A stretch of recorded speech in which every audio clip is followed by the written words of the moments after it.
So now we are going to start off by first creating a validation data set. So why do we need a validation data set? So in practice, we will not always be having a test data on which we can see how our model is performing. So we would want to take a portion of our training data and keep it as the unseen data. So then we train our model on one portion and then we validate if the model is actually good on this other portion that we've kept aside. So this is going to help our model generalize. It is going to help our model do well on unseen data. Another reason could even be for tuning the hyperparameters. So this way a validation data set has multiple uses, but we have to be careful that we do not repeatedly use the same validation data set, because in those cases we can indirectly lead the model to overfit. That is, we are going to train a model, we are going to check it on our validation data set, we are going to observe the score, then we again go back, make modifications, check on the same validation data set. If we repeat it across 10 to 20 times, then we are bringing in some amount of overfitting there, because we have seen it is as though we have seen the validation data set and we are tuning that model to perform well specifically on that validation data set. So this actually makes even the creation of validation set a very important part in machine learning pipeline. With that, let's actually perform the train test split. So initially I've dropped the column ID, which is not very useful for model building. And then we have done the train test split. If you notice here, once again, we have the column whether or not to have stratified. So in this case, since we had imbalanced data set, we have set stratify based on the target variable. So here we have separated the train and the target, and then we have split the data. Test size is 20%, and with that we have one validation set for us. So even though this seems like a relatively simpler and small code snippet, this is going to be very important in the context of how well our model performs on the target data. With that, I'm going to keep feature engineering blank for now. We'll go ahead with pre-processing. For pre-processing, I'm going to post a simple code snippet first. Okay. So what we've done here is we have used encoding on the categorical variables and subsequently used scaling on all the variables, both numerical as well as categorical. And specifically on loan grade, which we had the alphabets with, I've used ordinal encoding, and for the remaining, we have used one hot encoding. Now, this is a simple code snippet, but this can serve as a base wherein we can then try out different methods. So once you have this, you can even change ordinal here to maybe target encoding to frequency encoding. And these are the design choices that you have to make. At this point, you have to question yourself. Which kind of scaling method do I want to use? Do I use standard scaling? What is the advantage of standard scaling? If there are presence of outliers, should I go with robust scaling? So all these things are ones that you would have covered in MLP. And if you cannot recollect it now, it's a good point to go back and review these things. So in this particular code snippet, I have ordinal encoder, I have one hot encoder, I have used column transformer, pipeline, min-max scaler. So it is very important that I am very thorough with how these methods actually work. So with that, this simple code snippet is going to help us transform the features that we have. And let us run the Let us actually transform the data set. So we are going to do fit transform on the training data and just transform on the validation set. So here the validation set is also called as X test. Might have been better to name it XVal. But we have the validation set called as X test, and we have the actual test data for which even we don't know the target variable named as test. So I'm going to run the pre-processing steps on this, and this will have transformed the data set. So one of the important steps which many students miss is to see the shape of the dataset after the transformation has been done. So here you can now see that the target that after pre-processing, the number of features more or less rows will remain the same, but then we have 20 columns. Previously we had about 13, but then we separated out the target column, we removed the ID column, and then we subjected to these encoders. Now, if you are very clear with the concepts, you will know that ordinal encoder does not increase the number of columns, but one hot encoder increases the number of columns. So exactly how many columns it increases is also something that we can calculate. So which is why when you see the number here, you can always verify if this is the pre-processing that I actually wanted done. Now, when we call this as pre-processing, it does not mean that we should only have, say, encoding and scaling here, but this is a good starting point. So once you train your one version of your model, you can always come back to this and you can do the feature engineering first and then do the pre-processing. You can choose to use PCA here. You can choose to include feature selection methods. So these are all different variants that you have to take a call on once you build one version of your dataset. So up next, what we are going to do is we are going to build something called as a baseline model. So for baseline model, I'm going to use logistic regression model. So once again, be very clear of how logistic regression works. And so here I've instantiated a logistic regression model. We have fit it on the training data. Then we have used predict proba. This is because in this particular competition, we are going to be evaluating on ROCAUC score. So this means that we need the probability. So what is the probability that the model gives for a particular data point, which is why that is obtained by the predict proba method. And once we have that, we can calculate the score. So y test is our actual and y predict proba is what we are predicting. So this is for the validation set. So when we run this, we get a score of 0.89. So firstly, we observe that the score seems to be fairly high. But even then, we will not know for sure until we see what score the other models are giving. So if you actually see this competition, most of the values are there in around 0.96 as the ROCAUC score, and the variation happens to be beyond like the fourth or fifth digit after the decimal.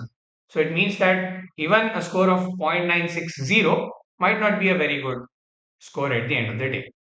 Now, why do we build this baseline model? It communicates a few things. One is that your pre-processing is done correctly and your data is now ready for model building. Secondly, now this is a very simple model. So this is the bare minimum that any model you create should be able to achieve. So with that in mind, we can then go to explore some basic models. So for this, I'm going to go to the reference document that I've already built and show the code snippet there. So here we have the exploring some basic models. So what I've done here is, so I've taken multiple different basic models. So you have your logistic regression naive Bayes all the way until ADA boost. And these are very simple. As you can see, I have not set any hyperparameters, just a random state is given.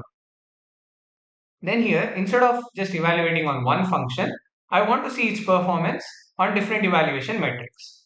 And I would like to see both the train score as well as the validation score. So there's a simple function that is written for that. And after that, I've combined the results. So it is not very important as to how exactly this function was written. You can always come up with it yourself. And now there are resources to write code as well. But the objective is that for all these models, we first wanted to build a quick model that shows how these different classes of models perform on the training and the test data. So if you notice, it's not very easy to read the scores here. So it should also tell you that it might be better to visualize it better, maybe present it through charts. But we notice that the F1 score is quite bad for most of the models. Now this should tell you that this is possibly because the data set is imbalanced and your model is performing well only on one class and is performing poorly on another class. So once again, if you notice, we did not do any imbalance handling techniques up till this point. So these results should convince you that yes, you have to somehow handle these imbalance techniques. The other thing that we notice is you can see a score of 1 for decision tree. So the moment you see this, a question should come up, why is this score 1 and why are the scores lower for the validation data set? So if you recollect, a decision tree model has a tendency to overfit because we don't really curb the max depth. So that is max depth is one of the hyperparameters, and because we don't really control it, there is a tendency for this particular model to overfit. But this means that it is not going to generalize well, and it can perform poorly on the test data set. So this should again point us in a direction that you might want to handle overfitting in your decision tree model. The other observations could be that the random forest model, even though it has overfit on the training data, it has done fairly well on the test data as well. It seems to have the highest score among all the other models. So we see random forest and ADA boost as our two top models. So we've actually written the same thing in observation here of poor F1 score overfitting in this particular model. and then the models that have done well. And with that, when we have these two basic models that have done well, it gives us an idea of which family of models seem to be doing well, and we can even push those as candidates for hyperparameter tuning. So these are some general pointers on the same, but subsequently the same results we have visualized. So here if you see, the first one is for accuracy, and we all know that accuracy is not sufficient when it comes to visualizing, when it comes to scoring in the case of imbalanced data sets. So we also have to look at other evaluation metrics. You can see decision tree has a very poor precision on the test data, and when it comes to recall, again it is doing poor. Some of the models are doing poorly. In fact, even the score of random forest is not that great. A naive Bayes model has a higher recall score than random forest. So then we come to F1 score, which takes into account both precision and recall. And here you see that the models that are doing comparatively well on both are actually SVM and ADA boost. And but overall scores are still high for random forest. Now the actual evaluation metric that we have for this competition is the ROC curve. So for that, we can have a look at these and pick out our two best models, in this case, random forest and data boost, to go ahead. So what I've done next is hyperparameter tuning. So I've taken few of the hyperparameters, in this case, number of estimators, max depth and minimum sample split. And we have used grid search CV. So grid search CV, as we know, is going to try out all different combinations of these hyperparameters. It is going to do the cross validation specifically on this scoring metric and then give us the best estimate. So this is again another decision choice that you can make. How many folds do I want to have? And what is the scoring metric that I need? Now, because we had an imbalanced data set, it is a fairly good reasoning to say that I'm going to go with F1 score, because F1 score is a good evaluation metric when it comes to imbalanced data sets. Along with that, the same thing has been done for ADA boost. And once you actually finish training, these are the scores that I obtained. So for random forest, it has, for both these models, actually it has slightly increased. As I mentioned, in some cases, even the third or fourth digit increasing could be a major increment. Now, one of the things we need to again know from practice is that running the models this way, doing hyperparameter tuning, is a very time consuming process. So you can always plan to run these experiments. Maybe you have some other tasks that you want to do, you can do that and come back. Or if you want to work in different portions of the data set, you can work on the data set in a different notebook and then come back to the results. And once you get the results, you would want to use the markdown set to actually note down these results. Or if you're creating a report out of that, is even better, because we cannot afford to be running these cells over and over again. So that is one part of it.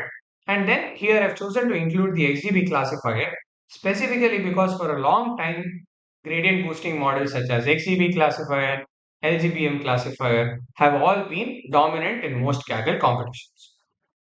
Previously in these tabular data sets, of course. Now, why don't we use XGB classifier itself extensively? The problem is that we need to do good hyperparameter tuning for those to give a high score. And hyperparameter tuning in XGB classifier is not that straightforward or simple. So it definitely needs for us to put some effort in understanding it and then doing the hyperparameter tuning. But when we did that, you can clearly see that the first one itself gave a score of 0.95, which is significantly higher than 0.93 we got for the tuned models here. So hence we've included this, but we should always, of course, take it with the consideration that we need to be very clear of how this model is working and how to actually do the hyperparameter tuning. Later on, we come to model evaluation. As we mentioned here, this is the most important part.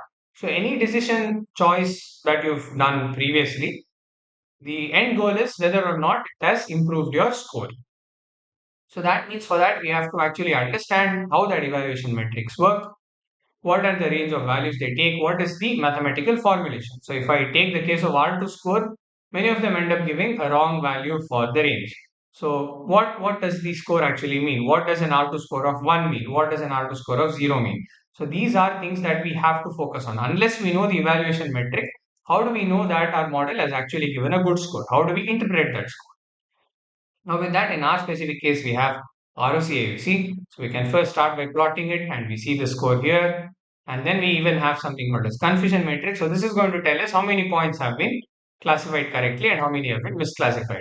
For this, we can even see the case that when the actual value was 1, our model predicted 466 of those entries as 0. Whereas if you see the other mistake, that is when it was actually 0, the model predicting it as 1, has happened only on 96 cases. Now, again, you should question why did I get this result? How do I deal with it? So it should tell you that this could be because your data set is again imbalanced and your model does not have enough samples to understand what entries with target variable target value 1 look like. So again, you can of course handle these things, and you can even choose to take a subset of these points and train different models to see if which model performs well at this particular point. Now, one very important thing is classification report because it quickly gives us a lot of information. In this case, the immediate things that we notice is the recall score for class 1 is poor. Now, if you have a multi-class classification setup, it gives this for all the classes, and it happens to be a very good tool to understand which are the classes my model performs well on and which are the classes my model performs poorly on. It also gives information like the number of points that belong to the class and so on. So we've written some pointers on how to make use of this. And later on, we come to something that I find very important is explaining the model. So for this, many models give something called as feature importance directly. So here we've used feature importance from the XTB classifier. But models such as decision tree, random forest, and many of these tree-based models have an attribute called as feature importance, which you can use to understand which of my features are important. In some other models, such as say linear regression, you can directly use the weights to understand which are the features that your model has called important. But as you can see here, because we have used encoding, we have a lot more features now.